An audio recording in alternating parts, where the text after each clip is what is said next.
रानी लक्ष्मीबाई, झांसी की रानी, बुंदेलों की कहानी। खूब लड़ी लड़ाई, अंग्रेजों पर की चढ़ाई, अस्तित्व की लड़ाई। लंदन गया डोल, चुकाया माटी का मोल, रखी देश की आन, देश के लिए दिए प्राण। सन 57 में वह तलवार पुरानी थी, बुंदेले हर बोलों के मुंह हमने सुनी कहानी थी। खूब लड़ी मर्दानी वो तो,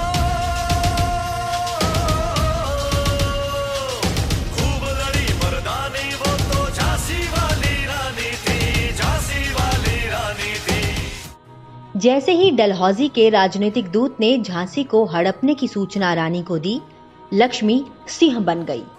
उसने ललकारते हुए कहा, मैं अपनी झांसी नहीं दूंगी। 27 फरवरी 1854 लॉर्ड डलहौजी ने गोद की नीति के तहत झांसी को अंग्रेजी राज्य में मिलाने की घोषणा कर दी।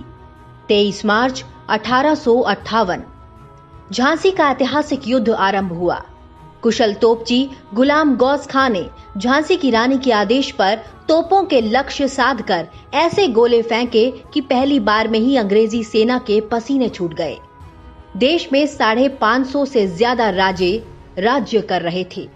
लगातार 7 दिन तक घायल शेरनी ने भेड़ियों का मुकाबला किया, लेकिन दूर के राजा तो छोड़िए, पड़ोस में ग्वालियर सिंधियाओं ने भी मदद मांगने के बावजूद रानी को निराश किया।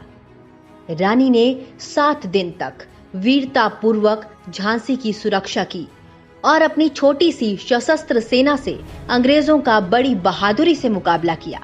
रानी अकेली ही अपनी पीठ के पीछे दामोदर राव को कसकर घोड़े पर सवार हो मैदान में उतरी।